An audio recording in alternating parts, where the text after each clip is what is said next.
حضرت شیخ بایزید رحمۃ اللہ تعالی علیہ لکھا ہے کہ حضرت نے اپنے مریدوں کے ساتھ نماز پڑھنے جا رہے تھے، گلی تنگ تھی تو اس جانب سے نہ کتا بھی آ گیا۔ ظاہر ہے اگر تلقین آئی غیب سے کوئی دل میں خیال تو آیا ہوگا نا، تو حضرت نے نا اپنے کپڑوں کو بڑا سمیٹا اور سائڈ پہ ہو گئے کہ کتا گزر جائے کہیں میرے کپڑوں سے لگ ہی نہ جائے۔ تو پھر یہ تلقین آئی غیب سے، وہ جو کتا ہے نا وہ بول اٹھا، عرض کرتا ہے بایزید کیوں مجھ سے اتنی نفرت کر رہے؟ آپ نے فرمایا تو نجس ہے، میں نماز پڑھنے جا رہا ہوں، میرے کپڑے خراب کر دے گا، میں تو اس لیے پیچھے ہٹا ہوں۔ تو کتا آگے سے کہتا ہے حضرت اگر میں گیلا ہوں تو پھر نجس ہوں، پھر ناپاک ہوں، اگر خشک ہوں تو پھر تو میں ناپاک ہی نہیں، اگر آپ کے کپڑوں سے لگ بھی گیا تو کچھ نہیں ہوگا، اگر گیلا ہوں تو لگ گیا تو پھر آپ کے کپڑے ناپاک کروں گا، لیکن پھر بھی میری ناپاکی ایسی ناپاکی ہے کہ 3 بار کا جو پانی ہے وہ اس ناپاکی کو دور کر دے گا۔ اگر آپ کے کپڑوں سے لگ گیا نا 3 بار، اگر آپ اپنے کپڑوں کو پانی سے دھوئیں گے تو کپڑے پاک ہو جائیں گے۔ لیکن بایزید کبھی تو نے اپنی ناپاکی پہ غور کیا؟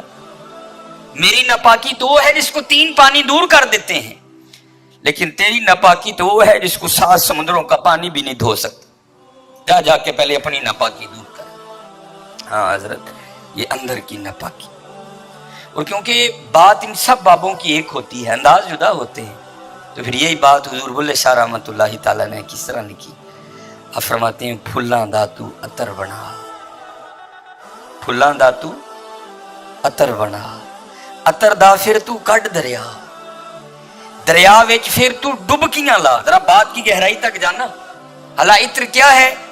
تھوڑا سا شیشی پہ لے کے اپنی ہتھیلی پہ لگایا، اس طرح کر کے جسم پہ لگا دیا، جہاں سے گزرو گے وہاں سے بھی پتا چلے گا اس بندے نے عطر لگایا ہے۔ اگر تھوڑی امپورٹڈ شیشی ہے تھوڑا سا خود پہ سپرے کر لو، جہاں سے گزرو گے وہاں سے بھی پتا چلے گا اس نے عطر لگایا۔ عطر تو اتنا سا بھی ہو تو وہ بو کو دور کر دیتا ہے، ختم کر دیتا ہے وہ، لیکن کتنا گہرا مصرع ہے، پھلاں دا تو عطر بنا، عطر دا پھر تو کڈ دریا، تھوڑا سا لگانا نہیں، پھلاں دا تو عطر بنا، عطر دا پھر تو کڈ دریا، دریا وچ پھر تو ڈبکیاں لا، پھر بھی تیری بو نہیں مکنی، پہلوں اپنی میں مکا، پہلوں اپنی میں مکا۔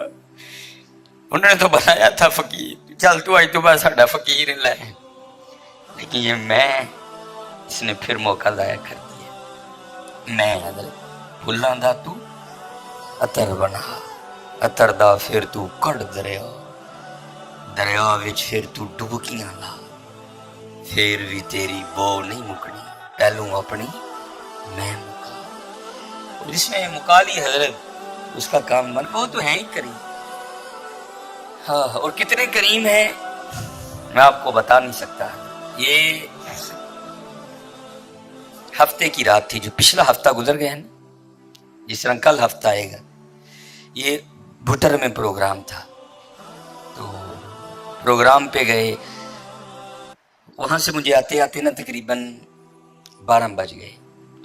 جب میں گھر آیا نا تو چھوٹا بیٹا میرا، سب سے چھوٹا ابراہیم، بڑا رو رہا تھا، تو ماں اس کو چپ کرانے کے لیے نا وہ ٹہل رہی تھی، اس کمرے سے اس کمرہ، اس کمرے سے اس کمرہ، تو وہ کہتی ہے کہ شاہ کے بعد کس کی طبیعت خراب ہے، مسلسل رو رہا ہے، میں نے بڑا چپ کرایا، نہیں کر رہا، تو اس طرح کریں اس کو کسی ہاسپٹل لے چلتے ہیں۔